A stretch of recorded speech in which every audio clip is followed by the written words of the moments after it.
thank you so much for joining me here for this time in the middle of your Saturday.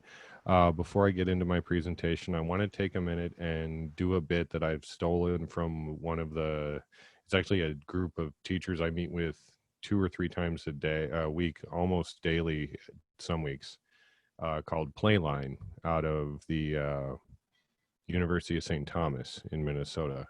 And each morning they have a little coffee break and they start it with a breathing exercise. So if you'll indulge me and join me in a breath, we're going to do an energizing breath, which is 4 quick breaths in, kind of through the nose, and then a long exhale. So 4 quick breaths in,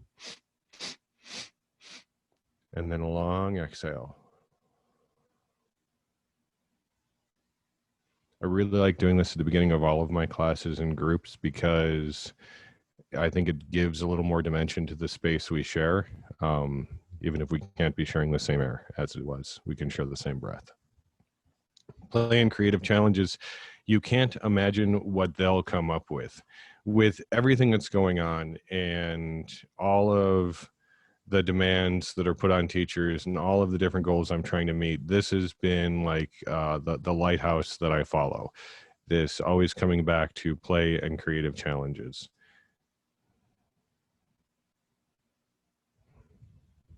I am Sam Patterson.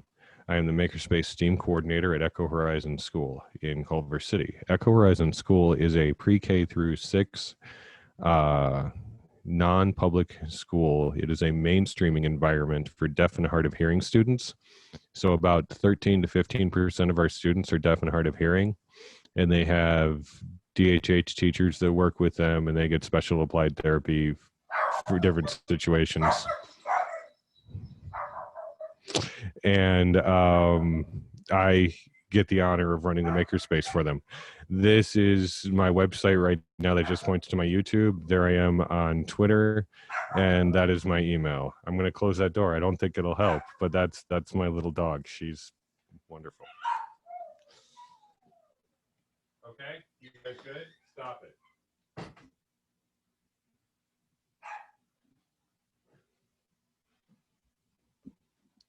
They likely will not stop it. But that's okay. It's mooey authentic. As soon as my wife gets in the door, that'll work.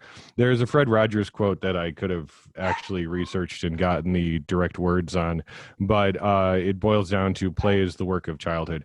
We need play in the classroom because play is actually how we learn. We are built to play and learn. The human being, the human mind, the human body, it is a machine for learning, and the tool that it uses for learning is play, because play is low stakes, because play is just trying things out. And that's really how we first learn to interact with the world, and we want to capitalize on that as much as possible in the classroom. When we're not actually sharing that same physical classroom, getting to the point where everyone's comfortable enough to play is a real challenge, and it's some of the best work that we can do. I'm noticing my slides are advancing very slowly. That's good. I usually need to slow down as I talk. Yes. If I can laugh with you, I can learn from you. I don't have very many of these quotes. I should have researched more, but that's also kind of a guiding principle that takes me back to just trying to remember what's going on in people's brains as they're trying to learn with me. If we can get to the point where we can all be laughing together, then we're all relaxed enough to actually be learning together. We've gotten past all of those different physiological barriers that exist to learning. We have significantly less control over those barriers in this environment. In my classroom, I'm always making sure the space is perfect, the students are, don't have any distractions, that kind of thing. But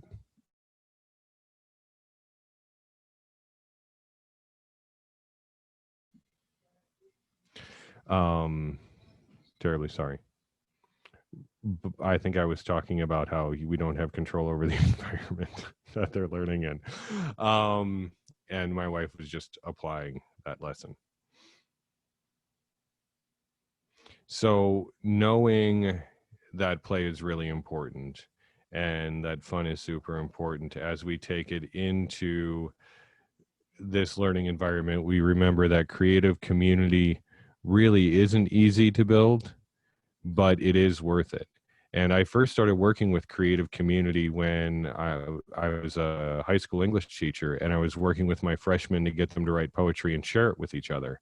And this required them, like, it was this cultivated vulnerability. And until I built a good creative community around there, it didn't feel authentic at all. And that took me years to get my hands around. Now in makerspace, it's really one of the first things I attend to, is trying to get them comfortable with each other so they're willing to take risks and be vulnerable. Because when we play, we have to be vulnerable. When we ask kids to play, we ask them to be more vulnerable than they may have been prepared to be coming into class. Safe community space teaches us how to be vulnerable together. The space can really teach and support us in that shared vulnerability. And building that creative community, I'm lucky enough that my school spent the first 2 weeks working on just social emotional learning related issues, and we all got different opportunities to run lessons with different groups. But what that meant was, as a staff, we were all talking to each other about our goals for this social emotional learning, and what it meant to teach the kids the character traits attached to our character education curriculum, and like why that really matters back in our classroom. Not just this is on our website and it's what our school's community says and it's got a cool acronym or something, but really, like, what is the difference this makes to our kids as they sit in that room? What is the difference it makes to their brain as they're trying to learn?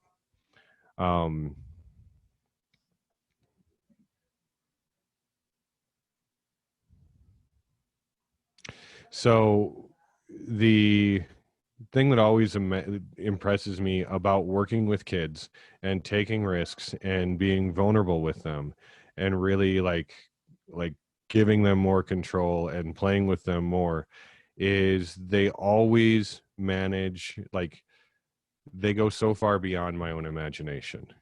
And if I can get a lesson sequence where I can get them all to imagine something that's related to something they have in common and then make it real, they're going to have a shared experience there. And this is a community building instinct that I can trace all the way back to when I ran poetry readings in college. There was a thing that I called the raffle poem, and everyone at the poetry reading would write down a line of poetry. We would put them all in a hat, and then we would pick out of the hat and we would read the poem in order. And it was a great kind of generative exercise. Just hold on one second. I've got to.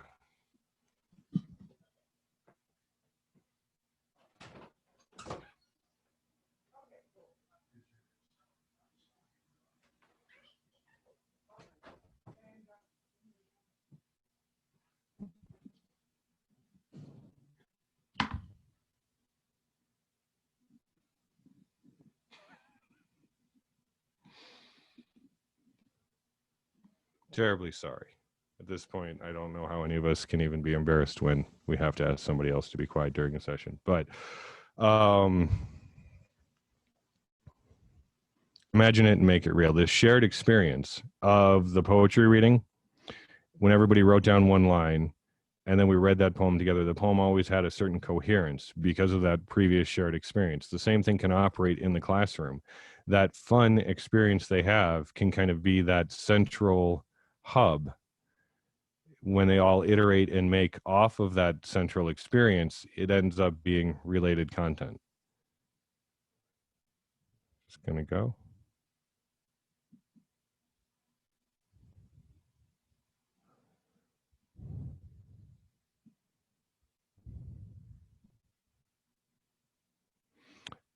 When you're thinking about creative challenges in your classroom, the things that make a creative challenge successful are when it is process rich. There is a lot of stuff to do. Almost never am I giving my students a set of directions with like one specific end goal. These are all interrelated, obviously. I want it to be something where kind of the longer they work at it, the more that it can change. I want it to be something open-ended. I want there to be a whole bunch of right answers, because I don't want any of my students, as they're exploring this, to spend too much time derailed by thinking they've got it wrong, which is very easy to happen. And then having some sort of shared experience in that creative challenge is really important. One of the ways that I've done this, and what I'd like to do with the session today, is sort of tell you about a couple ways that I've worked with these ideas, and then have a conversation about other ways that people can work with these ideas. Because one of the great things about Edcamp is the room is always smarter than you are. For the last 4 years, I've been building these prompts that I call design thinking with puppets, and I use them pre-K through 6th grade. And in the prompt, there is a problem. Recently for 5th grade, it was a theme park design challenge, and they have 4 users that speak in the prompt about their different needs. All the users are puppets. And then the students choose one of the users to design for. And when we're in person, we draw out the plan, and then they use the materials I provide to build their solution to the problem. When they're at home, I have them draw out the plan, and they use materials that either I've provided or they found at home to create a solution to the problem. It is a great way to do kind of a hands-on empathy thing, and the prompts themselves are really short. Like this one that you see in the picture here is a car design challenge that I originally designed for 1st grade. They're not really tied to grade levels. I just try to note that. And it's got 4 users who all need a different type of car, and it's 2 minutes and 18 seconds long. A video that long, you can rewatch it 2 or 3 times, have a conversation about what needs you notice, how you're going to respond to those things. And then the kids go off and build cars. And when they come back and they show the card, this character's name is Gerard. And when they show, for example, a card they've built for Gerard, the other students can still remember what Gerard wanted out of his car. We all had the experience of listening to Gerard. So when we see the car that was designed for Gerard, we're like, oh yes, that makes so much sense, because he said he wanted it to be swoopy and stylish, and that indeed is a car that is swoopy and stylish.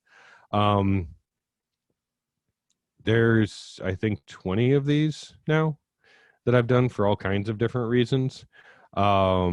And they are on a playlist that is connected to the resource document. The super fun thing about that is I do it all with puppets I've made, so that those puppets can come back into the classroom and talk to the kids about what they've done and made and created.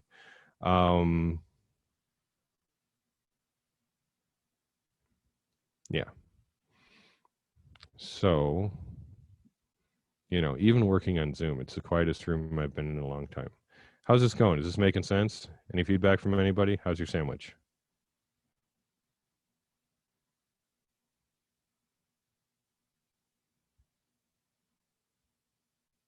But you can hear me, right?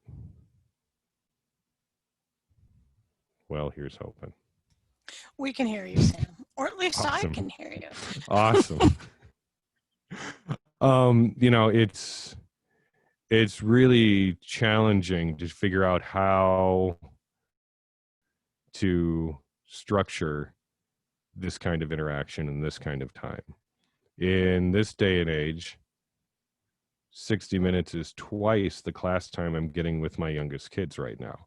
And I think one of the biggest challenges is trying to figure out, how am I going to do engagement, and how am I going to do fun, and how am I going to do creativity, and how am I going to do building time together, all inside of 30 minutes. I was just working, before I came on here, I was just working on a, video for a storytelling session. It's like really dedicated to me not getting out of that camera setup.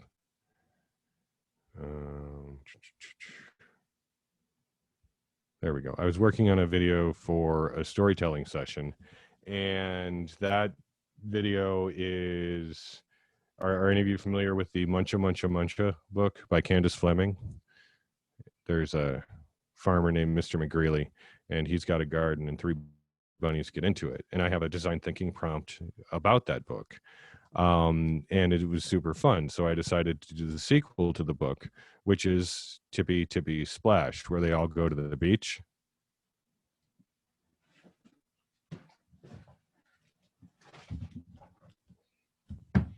And for the book, for the storytelling thing, I made one of my paper bag puppets with little paper bag puppet arms who reads the story.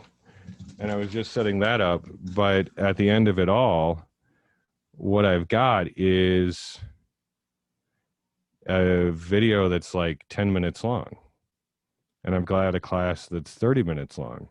So I'm trying to like bargain with myself that it's still okay to have 10 minutes worth of awesome puppet story time with the kids, even though it's like a third of the time, and I can count on another third of the time just going for logistics.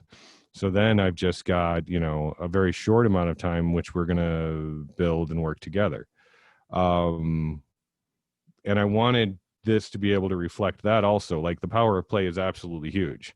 And anytime I'm not sure of what to do in my class, I pivot towards play. And how do I figure out how to get the kids doing things of their own choice that are fun?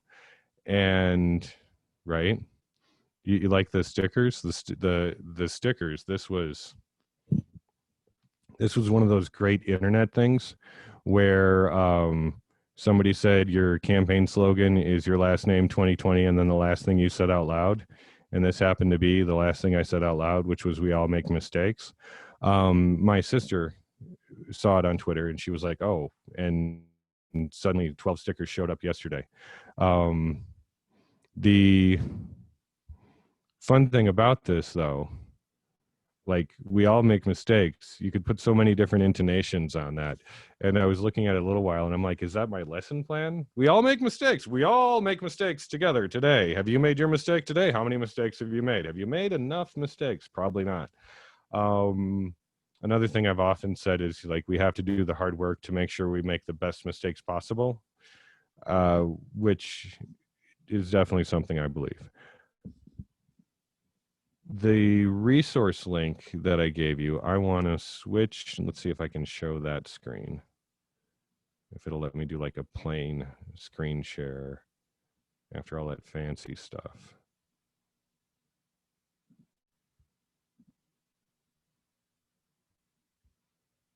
That's close.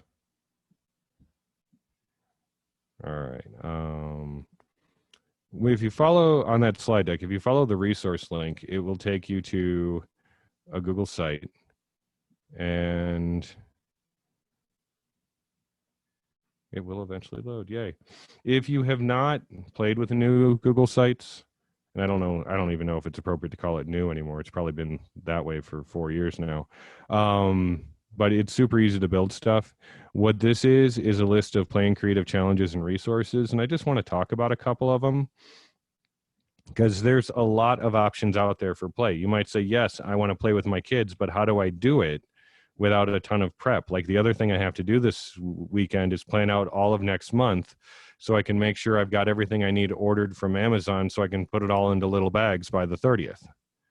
Because they're going to come and they're going to pick it up in the little bags. So everything's got to be in the little bags. And I tell you, if you can figure out something to put in a little bag to give a kid to work with, it's huge. Pipe cleaners are like my bread and butter right now. You can get 1,600 of them for $20 on Amazon.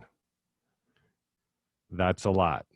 And the good news is they come in 32 colors. So if you decide that the 5th graders are going to do stop motion animation and you don't know what to give them for materials, and you're like, maybe I'll just give them 50 pipe cleaners. There's a group of 50 pipe cleaners, all of the same color. So you don't actually have to count the 50 pipe cleaners. But a lot of teaching right now reminds me of my factory job that I briefly had, where we did a lot of piecing, picking, and pulling, and you were putting together like kits of different stuff. It's a lot of logistics. What these links are is some of the stuff that I've used recently and over the years. The first link, Story City, is one of 4 links on this page that all go back to different projects from the Playful Learning Lab. at University of St. Thomas. Story City is co-sponsored or something like that by the Lego Foundation. And it's really just about building buildings and then telling stories about the people in it. And you can post it to their social media and share it if you want. They have little paper templates.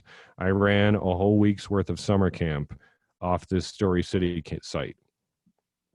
Did very little other than encourage the kids to make buildings out of stuff. Sometimes they use templates. Sometimes they just built out of whatever. Sometimes they brought in their Lego and their toys. It was a really kind of handy organizational idea that didn't come with a lot of requirements. The Makerspace playbook is actually from 2013 or 2014, and it's good, just foundational Makerspace stuff.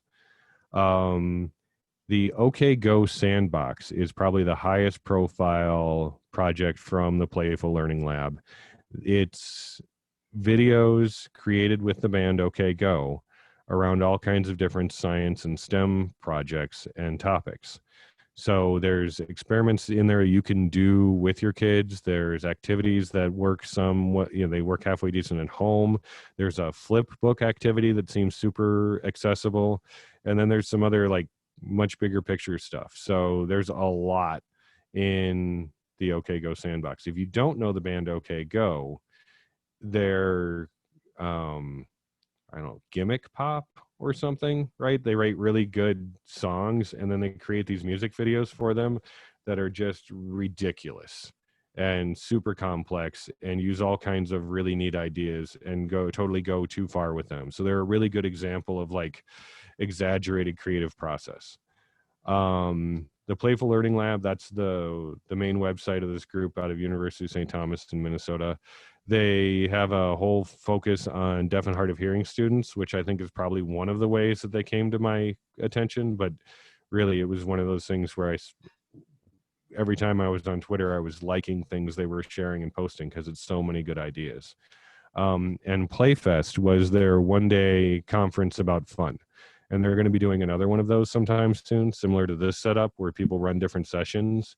My favorite, and it's because I'm a total puppet nerd, was somebody did a mini session on Zoom engagement and body posture and facial expression, but they did it all through a puppet.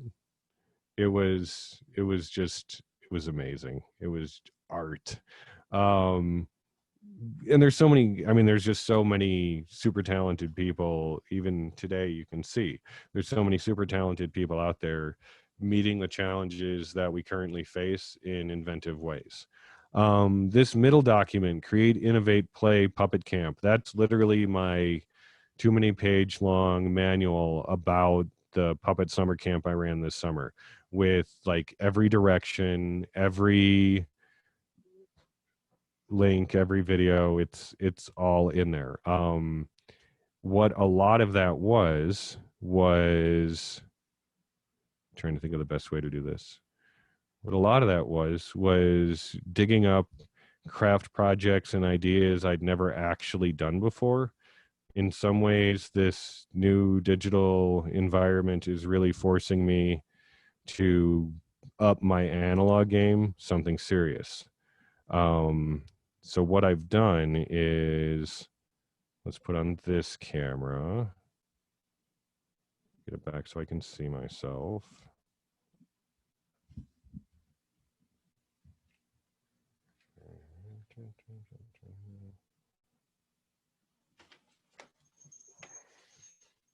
So this is a big cardboard box. I cut a hole in it and turned it into something that looks like a theater. And we have these really simple puppets that are made out of old-fashioned wooden clothespins. And they're on a really long piece of stem wire. You want two really inexpensive things to build with. Wooden clothespins and stem wire are definitely there.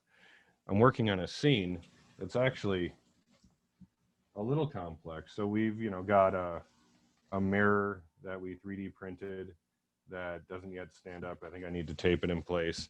And there'll be other pieces for the scene.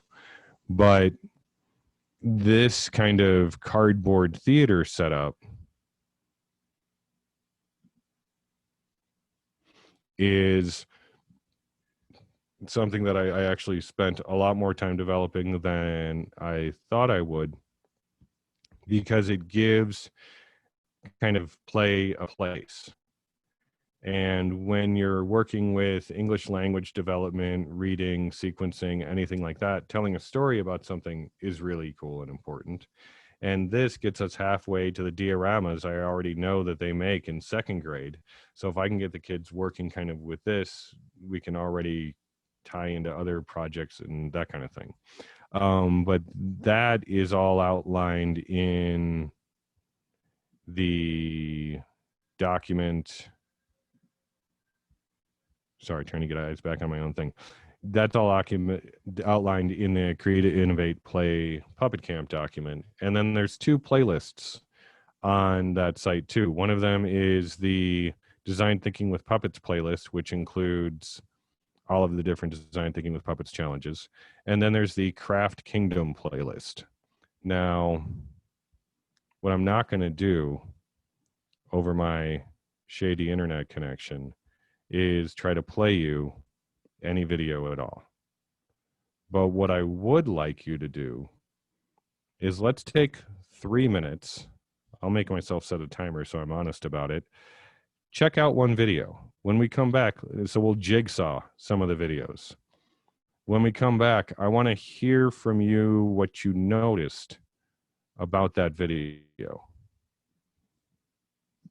My 3 minutes has started.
that's our 3 minutes. Can anyone pop in and tell us what video they saw and anything they noticed about it?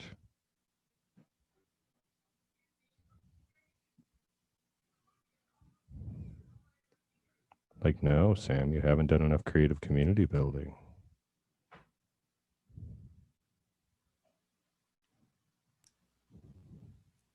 Hey, Sam. It's Hey, Vicky. Well, I like the fact that there's a lot of, they're short, and they're easily digestible. And I like the fact that I watched the paper bag puppets one on the design challenge. So, because I was just interested in how you do that. And I like the fact that you've got, the puppets telling you about what it is you're doing. I think that's engaging for the kids. So, I noticed, it seemed to me that anytime I talked to the puppets, the kids paid more attention. And the Children's Television Workshop did actual research on it. And because they were trying to figure out, especially for the literacy rich moments in Sesame Street, if the human characters should be delivering content or the fuzzy ones. And the kids had more retention with the puppet characters. And I just love that research exists. Now that one that you watched, Vicky, the student design challenge, I ran basically as a first class for 2nd grade. And it worked really well because they have to choose the puppet they want to design. They design it, and then I had them make a seesaw video with their puppet to share back what they designed. I was talking to the 2nd grade team about this because that lesson I've found has huge basically ed psych implications, because the students have to choose one of these 4 students, and typically the student they choose reveals something about their own experience as a learner, and they need to design solutions for that student to be able to learn better. And that typically shows things that they've tried or thought about to help themselves. So the level of like, what kind of learner am I, metacognition that I can get out of my 2nd graders by having them make paper bag puppets is really surprising at times. I use a lot of puppets in teaching, but one of the reasons that I do that is because puppets are magic. And when I say puppets are magic, I don't mean like, unicorn fairy dust magic. I mean like cheap card trick kind of magic where it works better than it should. And part of it relies on that social contract between the actor and the audience. So there's just a lot of really neat stuff that goes on with puppets. And when you have kids make their own puppets, it gives them a little bit of distance from themselves in ways. I probably thought about this too much, but it's because I'm so relentlessly committed to the idea of making sure that we're having fun no matter what the context.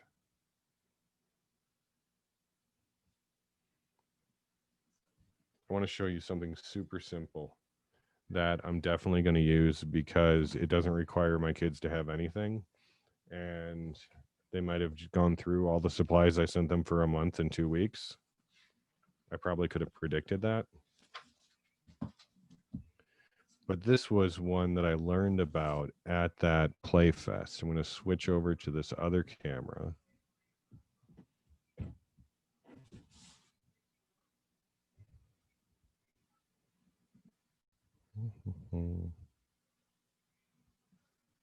It's my glasses case. No.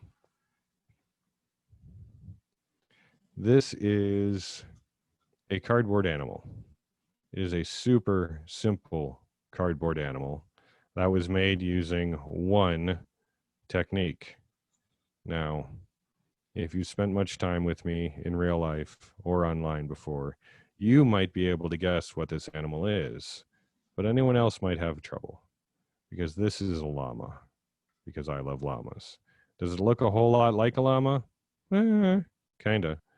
But what I was shown in this workshop I went to was just this super simple technique of taking a piece of cardboard and cutting a notch halfway through it, and cutting a notch that matched in another piece of cardboard and lining them up.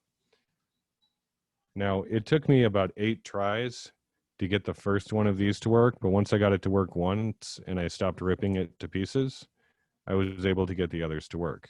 And I just kind of iterated on that super simple design.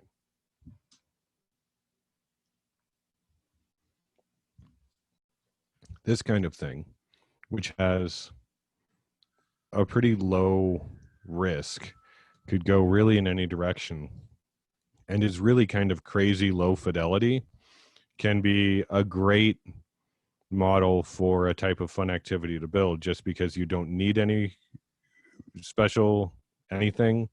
And what if it doesn't work out right? If it doesn't work out right, whatever. We're trying to, build chickens out of bricks over here. What's it gonna do? But then the question becomes, like, what do you do with this thing? Like, at younger grades, maybe making the thing that uses all of your time. But like my 5th graders, once we've got one of these things, I want them to make a couple more, and then I want them to start working on like a stop motion animation where something happens with these characters, they interact, and I want that stop motion animation to have a number of different steps where, they've got the action, maybe they put in some sound effects. Full soundtrack gets pretty complex with stop motion because you really don't want it to be that long. But then just, what's the next step for this going to be? Now, the other thing that I've done a lot of, especially starting this summer, was shadow puppetry. So the like the playlist for Craft Kingdom, it was all of these different simple, like 1-minute craft kind of things, and the best series of them is the Shadow Puppet Theater, and Shadow Puppet Scenery. Shadow Puppet Scenery, you just pull stuff out of your yard, right? Like you clip leaves off of trees and tape them up temporarily. I started doing shadow puppet shows with the kids last spring because everybody had light, right? Like I couldn't figure out anything else, but they could come up with like a piece of wax paper, something to cut a shape out of, and you tape the wax paper to the window and you point the iPad or the camera on your computer at the window, and the white balance goes nuts and it silhouettes anything between the window and the camera. So you get the rear projection shadow puppet effect kind of thing, but you're really doing it in a much simpler way, and you don't even have to build like a shadow puppet theater with a special light. You're just using the window. You might only be able to use it half the day, depending on what the lighting is like in your area, but that also worked out really well because it was pretty low risk. It was really, really accessible. And when the kids finished one of those, I put them on a YouTube channel that we share called The Cardboard Show. I don't think that one's linked in there. I'll try to add it to the slide right after this. And that was a channel that I set up specifically to house videos that the kids made so other kids could see them.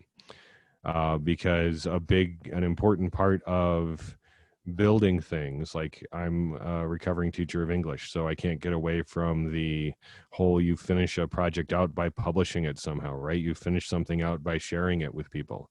And so many of my kids, what I want them to really understand is that they can do anything they set their mind to. And one of the things they need to be functional in is creating videos that other people can consume. So when we do this, when I give them my videos in this format and I ask them to give me back videos, we're communicating in that genre. So that's kind of another level of it. One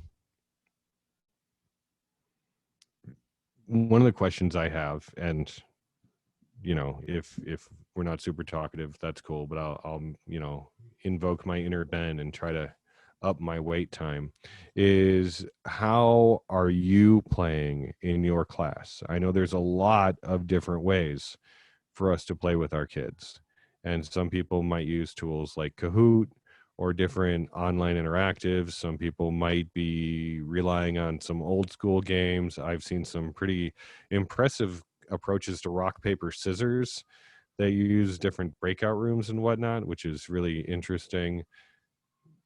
there's so many different tools out there. What are you using in your classroom?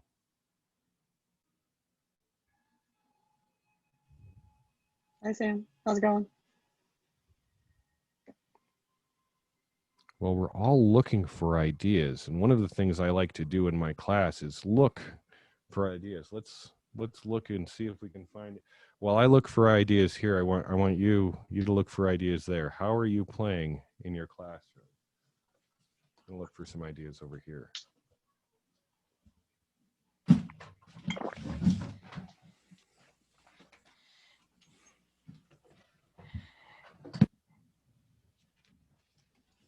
Hey, Jen, did you have something you do with your kids?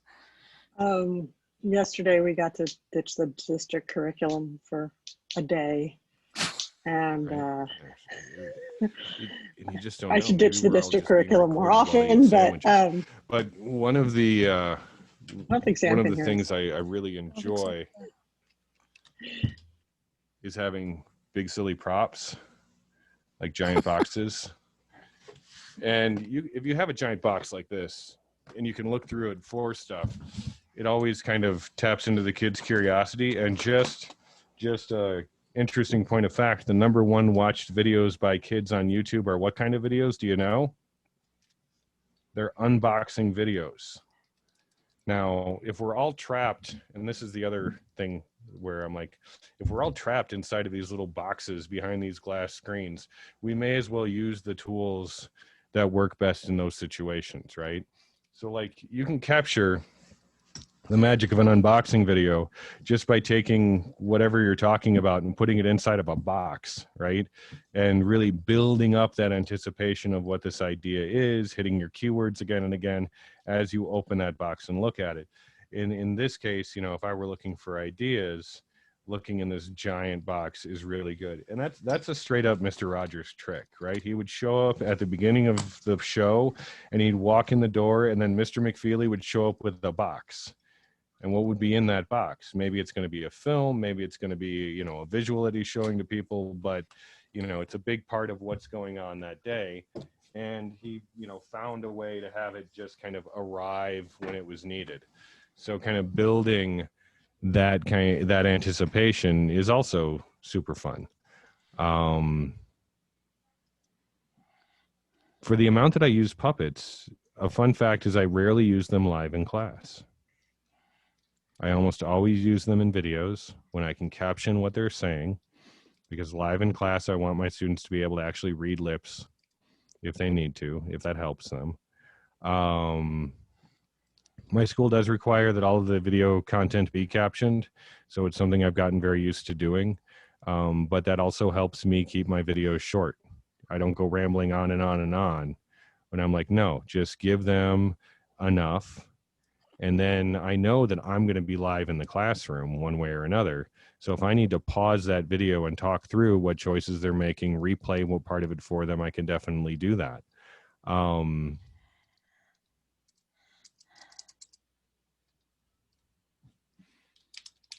Because, you know, the videos, I don't make them to be standalone.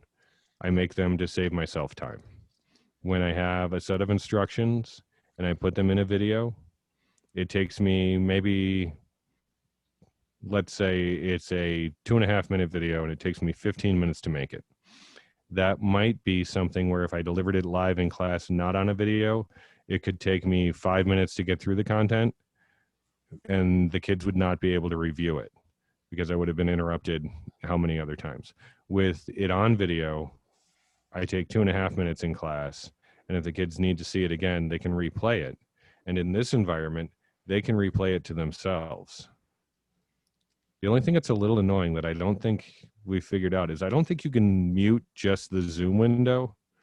Like when I'm in my computer, if I'm on a Zoom and I want to listen to a video instead of listening to the Zoom, I don't know that I can. Maybe you could disconnect completely from audio, but it's certainly not something that's simple enough for the kids to manage. So when they try to watch a video, they yell at anybody who talks on Zoom. So you have to do the like, I'll set a timer and we'll all watch our own video for 3 minutes. But that works out better for me than trying to screen share the video to them in which case it gets really laggy, and all I get are live reports on how much lag they're getting. And you really only need to hear that once.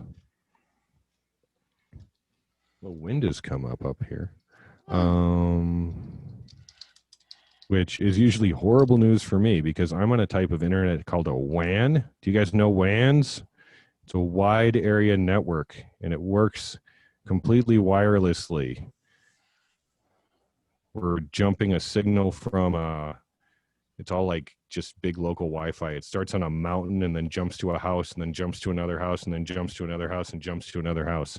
So once there gets to be a certain amount of particulate matter like sand in the air, it just doesn't like it at all anymore, and it all starts stuttering. It's probably too much of Wi-Fi information, but what are you going to do in this day and age? Word 46. I feel like I've never talked this much in my whole life. The resources that I've got on those slides, the Craft Kingdom, are really just short 1 minute to 3 minute craft videos. If you'll notice, they're really, really bad at giving directions, right? They kind of paint the goal in broad strokes. But the last thing I want to do is give a step-by-step on how to do something if I'm not actually supplying all of the pieces, right? And it's good because it's more authentic problem solving, and I can really talk more about like the engineering aspect of it. And kids can take it in different directions. One of the first activities that we did was, and it's in there, was a magic window box. And it was right after we'd all got locked down, and I had the kids draw somewhere they'd rather be, and they put it on a piece of paper at the end of a cardboard box with a hole in each side, and it worked like a simple projector. You could kind of, it was like a homemade Viewmaster, if you will. You could look in it, and you could see that thing. Well, one of my kids, and this is why I'm like, you know, engage their imagination and be amazed at what they do. One of my kids created a 3-foot-long strip of cards that she fed through that box, like a very, very, very long film strip. And it was a story called The Three Best Friends. And it was just the most adorable thing in the world. And I got totally inspired by that. So I said, well, I wonder what else we can do. So I'm going to show you this.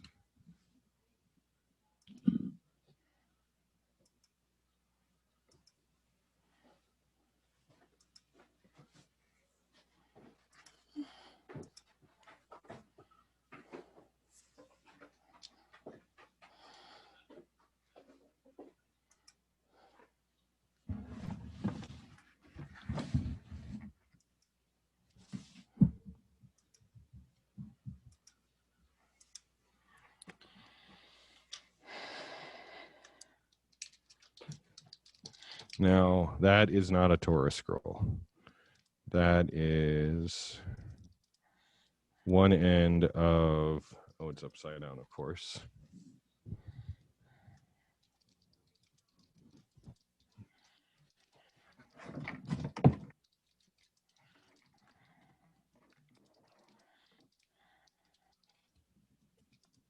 One thing about teaching at home, my wife is really impressed with how much space it takes up.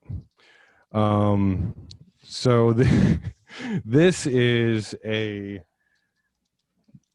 puppet show called The Goat's Hoof. And there's a goat that visits all of these different animals. I got to get the tension up on it here. Come on.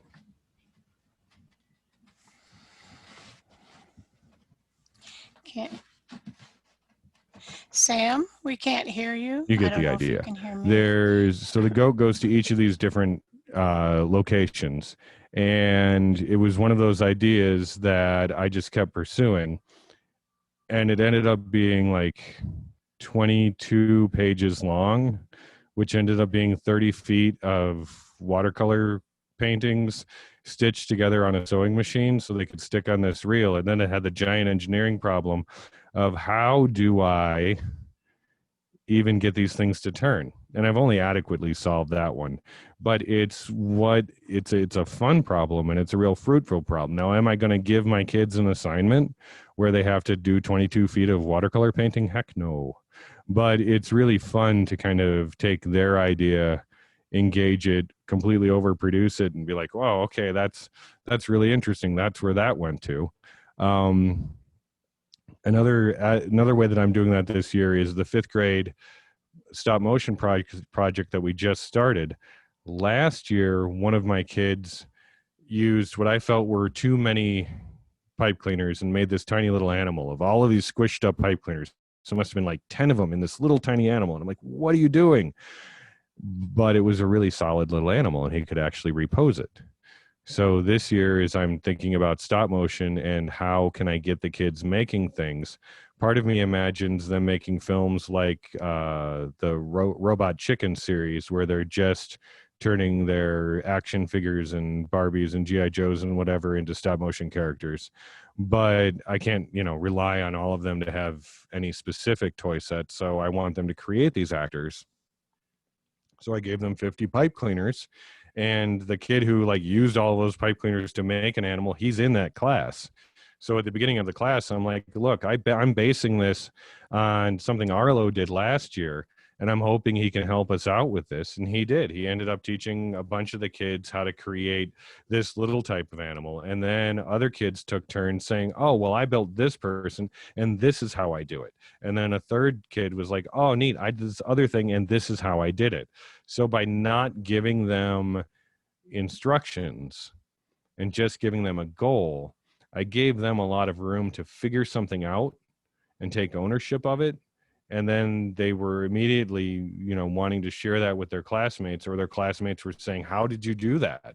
Right? It gives them value and expertise in that moment that their classmates see and want to engage with, which is another important part of building creative community, is helping them see the value in each other. Like, so much of what we do in Makerspace and in any class is helping kids see the value in themselves. And when we tend to that creative community, we can really help them also see the value in each other and each other's ideas, and understand that they can learn from any of us. I feel like I should just say that. Sam, do you have any recommendations for making stop motion videos? Because it's a good point, and I don't know if I'm going to make a better one. Sam, do you have any recommendations for? There's 7 minutes left. Time is precious. I wouldn't want to waste 7 minutes. Do you have any recommendations? How to make marionettes with the 6th grade this year. I don't know how I'm going to do that. I've done a bad job in the past, which complicates it. I've actually scanned their heads, and we make 3D prints of their heads.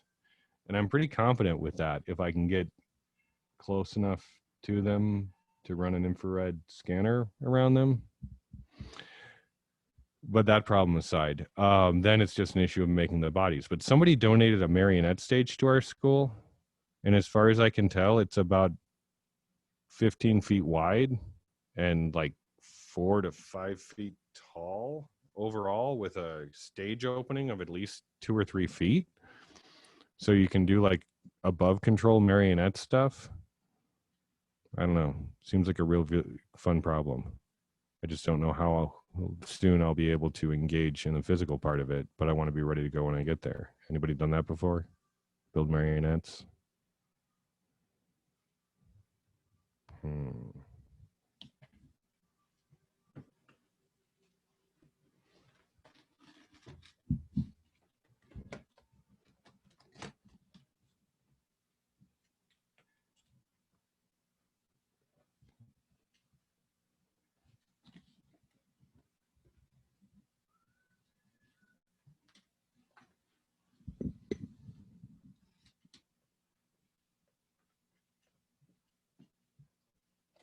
Trying to decide what other subcategory could I go into in 5 minutes.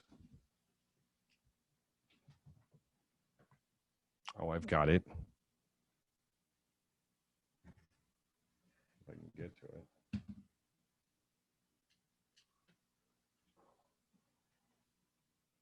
Oh, I shouldn't dig anything else out. I think this is just a good spot to stop. I could really go on and on and on and on and on. But play has never really been about the toys, right? It's cool if you can have this object, that object, whatever. But this morning, in this morning's keynote, several of us had a conversation where we were talking about all of the challenges with robots and just, how we can even teach with our current restrictions. And for me, it's things like, pom-poms. Okay. Old model, there was a bowl on the table and there were like 100 pom-poms in there, and the kids took the pom-poms they needed.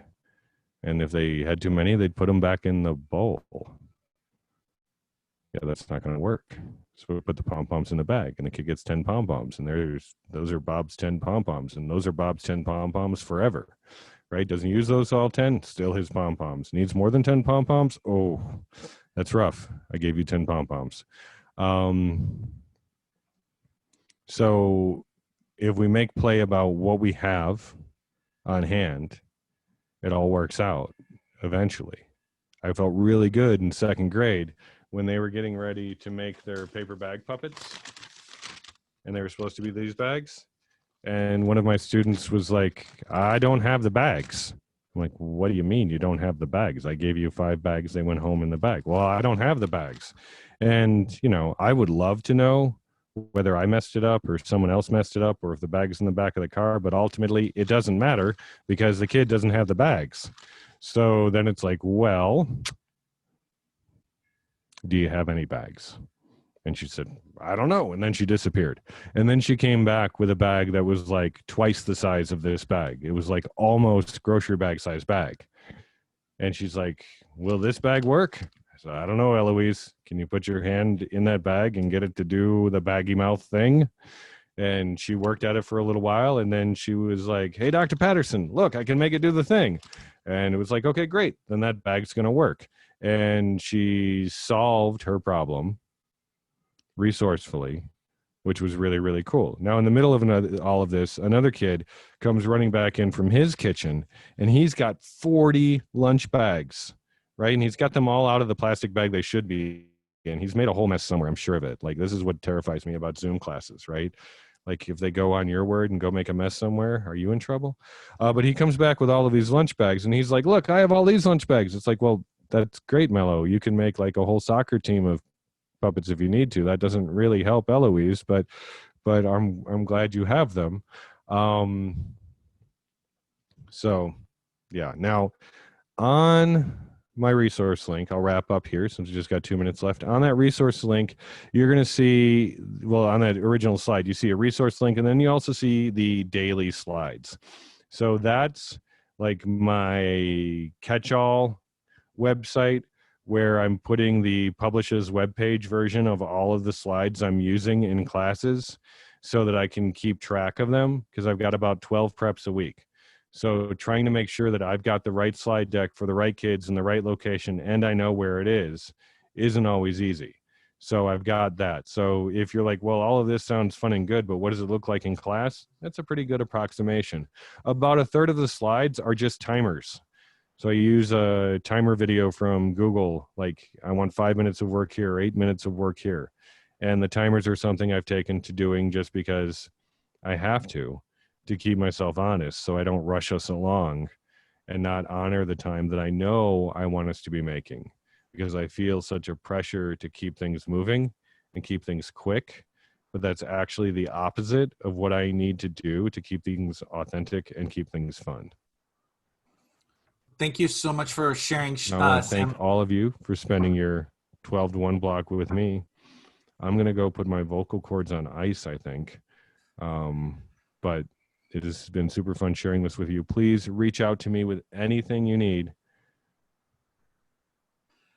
Right. Ever, really. Always available to talk. I'll go ahead and very stop much. the recording now. Thank you guys so much. You guys can access the resources, the schedules in there. And thank you again, Sam.